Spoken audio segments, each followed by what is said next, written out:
You're going to spend 30 minutes at an open for inspection on a Saturday. You might as well get paid double for doing it.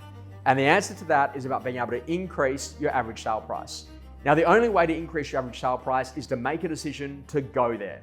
And this is a really important part. So when I'm working with someone, I think about the strategy of how we actually get you to lift average sale price. And that might be moving your dominance from only doing apartments to also doing some houses. Now, this is not a completely leave everything else behind strategy. It might be that 25% of your listings now need to be in a more expensive market. Now, the reason that you'd want to do this is you ultimately want to follow the consumers about where they go to.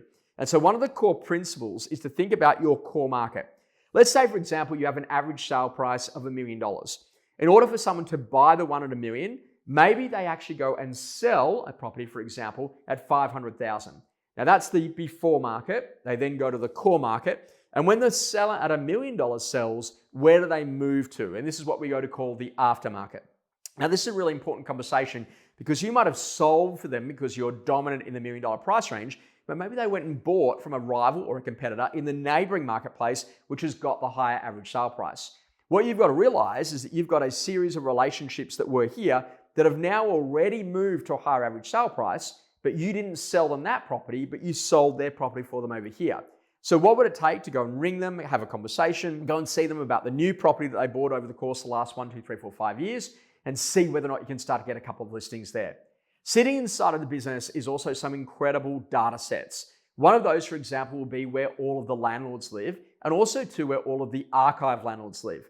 Now, landlords are people that ultimately own multiple properties. They usually own the more expensive property in a particular area, but how many of them have we actually gone out to give them a market appraisal on their principal place of residence? Now, this is a really important strategy because the business has already got a relationship, and maybe we can capitalize on that relationship to go after that principal place of residence.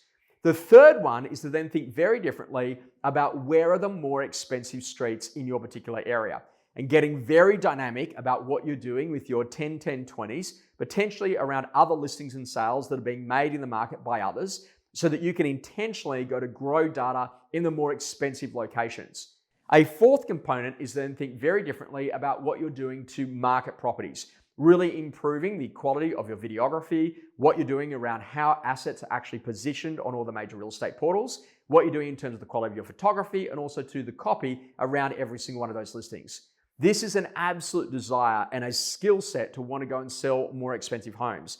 And you don't have to leave behind all the properties that you've already sold. What you can do is you can be in a position, you can start to build a team. So then you're going to start to choose listings based on area, client profile, price point, and type of property to then really allow you to get to that new level of specialization.